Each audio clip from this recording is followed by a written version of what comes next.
Hoy iniciamos una serie de podcasts. Es un sueño cumplido, un sueño que no habíamos planificado hace mucho tiempo atrás. Creo que ha llegado el momento y es bueno porque se va cumpliendo metas, ¿no? Vamos a iniciar unos podcasts que se titulan o se van a denominar Tres Filtros. ¿Por qué tres filtros, no? Es un sinónimo de la fábula de Sócrates, ¿no? Porque lo que vamos a contar aquí, lo que vamos a conversar aquí, tiene que ser verdadero, tiene que ser bueno y tiene que ser necesario. Sin más preámbulos, aspiremos que sea del gusto de todos y vamos a ir aprendiendo. Es todo un camino por recorrer, un camino por aprender, pero aquí estamos y vamos a iniciar con el primer podcast. En esta ocasión hemos invitado a Paulo Jordán. Paulo es mi hijo, es abogado de profesión, es joven profesional con 5 años o 6 años ya de experiencia, tiene una maestría en Derecho Penal y ha sido invitado porque considero que es una persona muy inteligente, es un joven profesional que nos va a ser valioso con sus aportes que va a dar en esta noche, ¿no? Bienvenido, Paulo. Vamos a iniciar con estos podcasts. Tú has sido el primer invitado de este día y esperemos que lo disfrutemos de este conversatorio sobre todo, ¿no? Que como decíamos, tiene que ser bueno, ¿no? Útil para todos, que es lo importante. La idea de estos podcasts sobre todo es que sea útil y una fuente de idea para las personas, ¿no? Con libertad, con sinceridad y con honestidad. Bienvenido, Paulo. Padre, muchas gracias. Feliz de apoyar este proyecto que tienes de invitar también a mucha más gente. Entonces, pues bueno, dispuesto a poder conversar unos momentos. Qué bueno, Paulo. Y quiero dar las gracias también a mi otro hijo, ¿no? Mateo, quien está tras las cámaras y quien es el encargado de manejar todo esto, porque aunque no lo creamos, es un trabajo fuerte y de muchas personas, pero es un sueño cumplido y es algo que lo hemos querido y lo estamos llevando a cabo. Bueno, Paulo, nosotros, la humanidad ha pasado en este tiempo por muchos problemas, ¿no? Hace poco tuvimos una pandemia. ¿Cómo miras desde la óptica de los jóvenes la pandemia del COVID-2019? Bueno, el tema de la pandemia yo creo que es interesante desde varios aspectos, pero creo yo que podríamos enfocarnos en dos principalmente, en el tema de la tecnología y en el tema del trabajo, diría yo. Yo creo que ya muchas personas lo han dicho, el tema tecnológico avanzó en meses lo que se esperaba que avance en unos 10 o 15 años. Sí, últimamente en estos meses, a finales del año 2022, incluso comenzamos a escuchar ya de la inteligencia artificial, comenzamos a escuchar de avances tecnológicos importantes que, como varias personas en redes sociales, varios científicos ya lo han dicho, estamos en un camino de impulso hacia mejores cosas en el tema tecnológico. Eso obviamente va a afectar el tema del trabajo remoto, el tema de capacitaciones en línea, etcétera. Pero creo que es importante también no dejar de lado el tema humano, ¿sí? El tema humano en el sentido de que nada reemplaza reunirte con una persona, estar con él, estar con ella, sea con un cliente, sea con tus compañeros de trabajo, con tus compañeros de estudio. Yo creo que eso nada reemplaza. O sea, la tecnología, Zoom, lo que sea, no puede reemplazar eso, ¿no? Pero básicamente la pandemia yo creo que fue una gran lección a nivel tecnológico, a nivel de trabajo, como ya lo dije, pero también a nivel humano. A nivel humano, muchas personas, muchos de nosotros pudimos compartir, no me acuerdo, era mes y medio, 2 meses, ¿sí? En total encierro, ¿sí? Y yo creo que eso fue una lección importante, ¿no? Incluso a nivel familiar, el hecho de compartir ese día a día, las 24 horas dentro de casa, una oportunidad que tal vez muchas personas no han vuelto a tener, ya sea porque posteriormente por complicaciones del COVID ellas fallecieron porque por distintos motivos ya no tienen a sus padres, a sus hijos, etcétera, ¿no?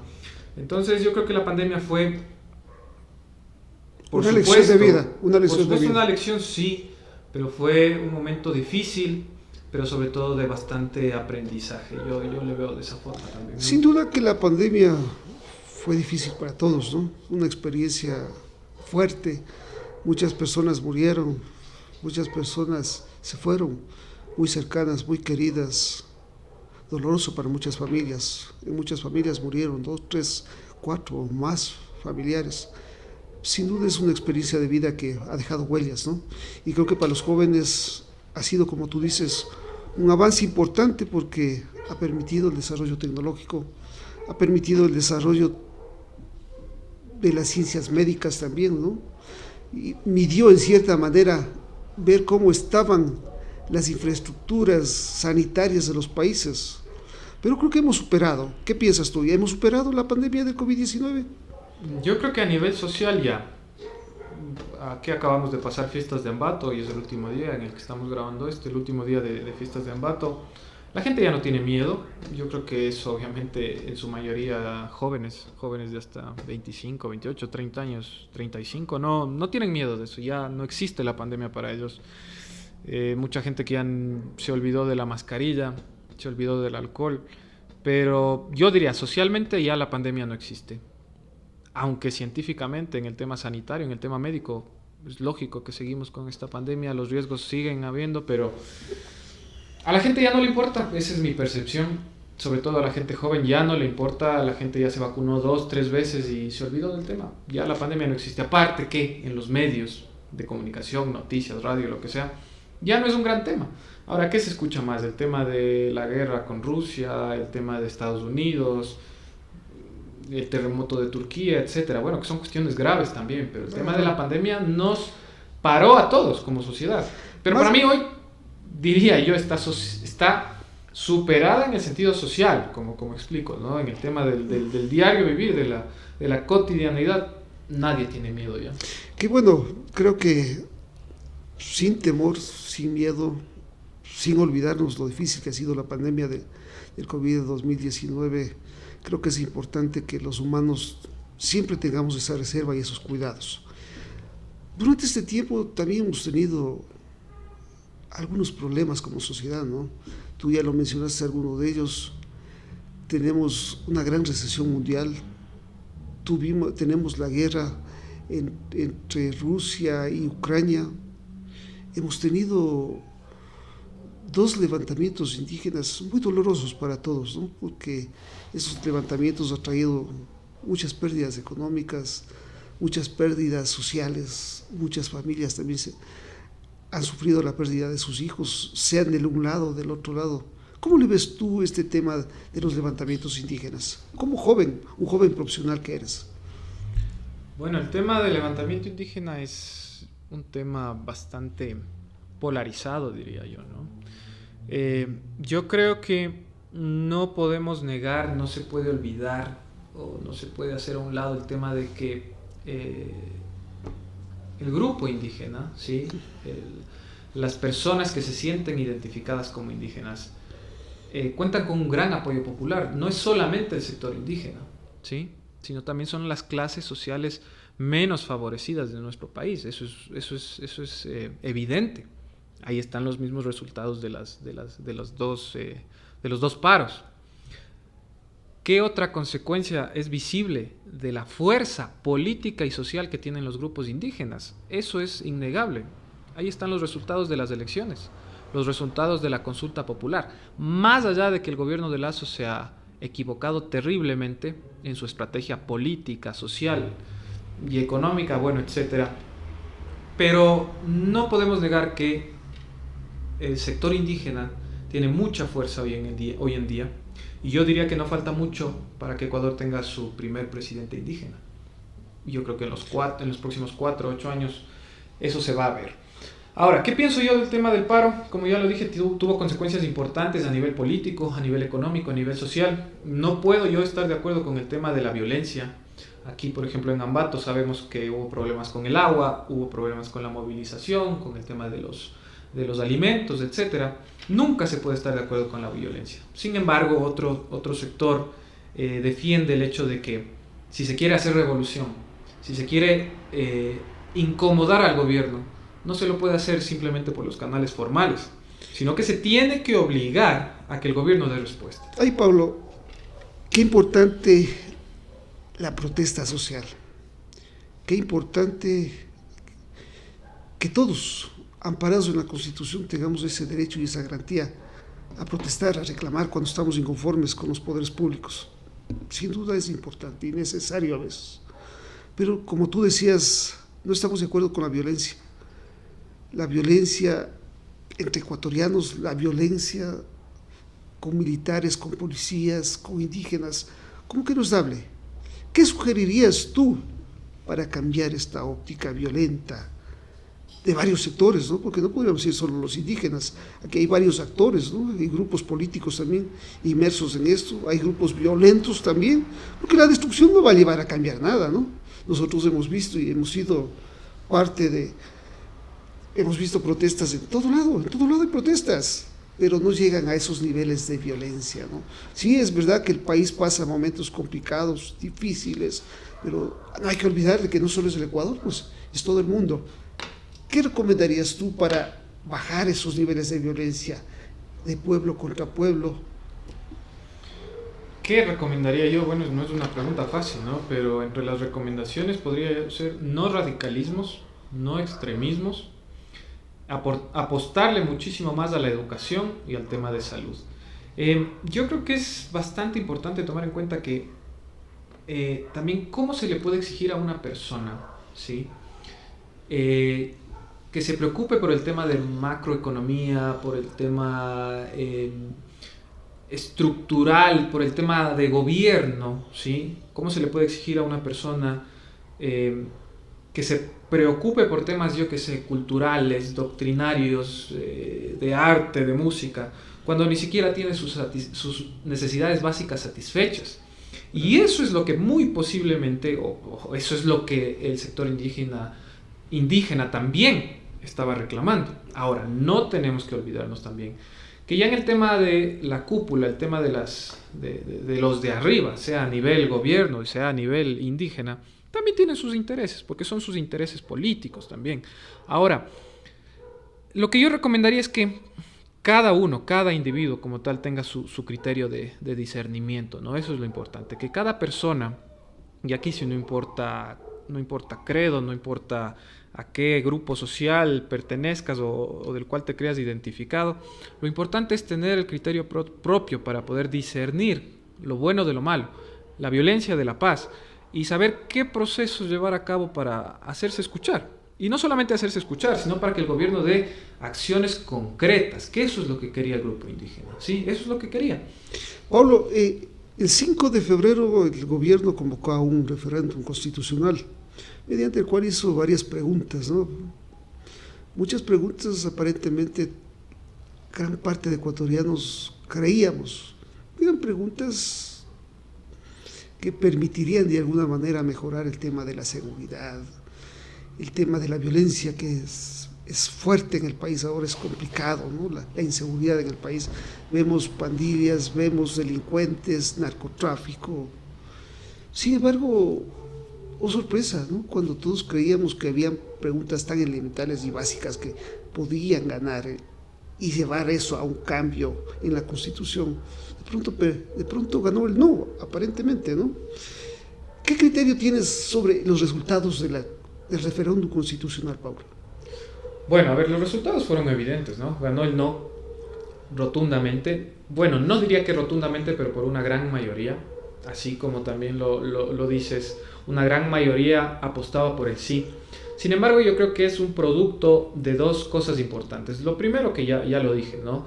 La consecuencia de dos paros indígenas, la consecuencia de los diálogos que se realizaron con el gobierno, ¿sí? Y el apoyo popular, político y económico que tiene el sector indígena, ¿sí? Sumado eso a intereses y aspiraciones políticas de otros grupos que también juegan un rol importante dentro de la sociedad ecuatoriana. Y segundo, también ya lo dije, la pésima estrategia política del gobierno de Lasso, ¿sí? Llevar a cabo una consulta popular cuando tiene niveles de popularidad tan bajos, ¿sí? Fue una equivocación terrible, y ahí están los resultados. Ahora, no puedo decir que yo estaba de acuerdo con todas las preguntas para un sí. Hay muchos analistas políticos, económicos, que por ejemplo en la pregunta de la reducción del número de asambleístas, ¿sí? Se mantenían en el hecho de que eso, primero, no cambiaba nada. Segundo, era una pregunta sin fines objetivos claros. El hecho de reducir asambleístas no significa una asamblea más eficiente, sino al contrario, existían aspectos como la falta de representatividad para provincias pequeñas, lo que ocurría en el pasado. Entonces, el análisis de pregunta por pregunta yo creo que es más profundo, ¿sí? Tendría que ser más detallado, pero a nivel general ganó el no, y eso yo lo sostengo, ganó el no por los dos aspectos tan importantes que acabo de decir. Estamos conscientes que el gobierno de Lasso, políticamente, comunicacionalmente, no hace un buen aporte, ¿no? Hemos visto, a lo mejor la parte macroeconómica, como dice el gobierno, ha manejado con cierto positivismo, pero la economía ya social, la economía del pueblo es difícil y es complicado. Eso se vio en los resultados, ¿no? También hay que decirlo, este 5 de marzo se convocó para elegir autoridades seccionales. Muchos de los partidos que ganaron estas elecciones tenemos al mismo sector indígena, tenemos al correísmo. ¿Cómo ves tú los resultados de estas elecciones? Ahí está la respuesta, ¿no? El tema, a ver, por ejemplo, aquí en Tungurahua, Ambato, alcaldesa indígena. Una reelección de prefecto indígena. Cotopaxi, Tungurahua, Chimborazo, yo creo que están representados en su gran mayoría por personas indígenas. Ahí están los resultados. Entonces, yo creo que a nivel histórico es un momento importante para el sector indígena, pero también para el sector mestizo, ¿sí? Y yo no puedo dejar de lado lo que siempre digo cuando converso con algunas personas, es el hecho de que en cierta época, digamos, yo creo que fue con Correa, obviamente, el tema de las cooperativas. O sea, hoy es evidente que varios sectores indígenas, varias familias indígenas son dueñas de cooperativas de ahorro y crédito. O sea, eso no es algo oculto para nadie. Entonces, esos son los resultados de las políticas que se han venido implementando año tras año, ¿sí? Ya sea haya sido en el gobierno de Correa, de Moreno, etcétera, pero también las afectaciones que ellos han sentido tener en el gobierno de Lasso, ¿sí? Ahí están los efectos. Varias y grandes cantidades de poblaciones identificadas con el movimiento y la lucha indígena. Hay que hacer una reflexión sobre el tema del gobierno de Lasso, ¿no? Son apenas, va a cumplir 2 años. No se podría echar la culpa de todo lo que ha pasado. No defendemos a ningún gobierno, ni defendemos a la clase política, porque mi criterio personal es de que nos deben mucho y creo que el país requiere de mejorar la clase política, requiere mejorar la forma de hacer política, requiere de profesionalizarla a la clase política. ¿Cuáles serían tus expectativas con las nuevas autoridades que se han elegido este 5 de febrero último? Bueno, como joven, ¿no? Desde el punto de vista joven. Sí, mis expectativas vienen sobre todo, creo yo, a nivel de seguridad. Creo yo que es importante que las autoridades le devuelvan a la sociedad, no solo ambateña, no solo tungurahuense, sino la sociedad ecuatoriana, la seguridad que tanto necesita. Y cuando hablo de seguridad me refiero a qué, me refiero a una sociedad, a personas que podamos trabajar en paz, que podamos vivir en paz, que podamos caminar por las calles tranquilos, ¿sí? Sin miedo a que nos roben, a que nos maten. Pero no es algo fácil. Y yo creo que va por lo que ya decíamos. Encarguémonos, lleguemos a esos niveles de seguridad, pero no solamente con un sistema represivo, no solamente el derecho penal es la respuesta, sino también reforzar el sistema educativo, reforzar el sistema sanitario y también, como ya decíamos, una persona, una sociedad que no tiene satisfechas sus necesidades básicas, ¿sí? No tiene el tiempo, ni las ganas, ni el objetivo, ¿sí?, de preocuparse por otras cosas. Entonces yo creo que va por ahí. Esas, para mí, son las aspiraciones más grandes que tengo con las autoridades. Olo, no será la primera ni la última vez que conversemos y hagamos estos diálogos. Yo te quiero agradecer por tus importantes comentarios, tus importantes reflexiones. Lo ha dicho Paulo, un joven profesional, un joven que venimos de abajo trabajando y forjándonos. Y lo único que queremos en este país es trabajo, prosperidad, capacidad para desarrollarnos. No pedimos mucho, no pedimos gran cosa. A esto hay que sumarle ahora la inseguridad. Las autoridades que han sido elegidas, el gobierno tiene una gran deuda social con los más pobres, con la clase media y con todos. La corrupción es un grave problema que tenemos y hay que luchar contra eso. Señor presidente, usted nos debe mucho, usted nos ofreció muchísimas cosas buenas. Trabajemos por los más pobres. Todo se soluciona con el diálogo, con los acuerdos. Ojalá este país, que aparentemente es ingobernable, pudiera dialogar y llegar a un mínimo de acuerdos por el bien del país, por los jóvenes que tanto lo necesitan, por todos los ecuatorianos que requerimos vivir en paz y en progreso y en armonía. Una buena noche.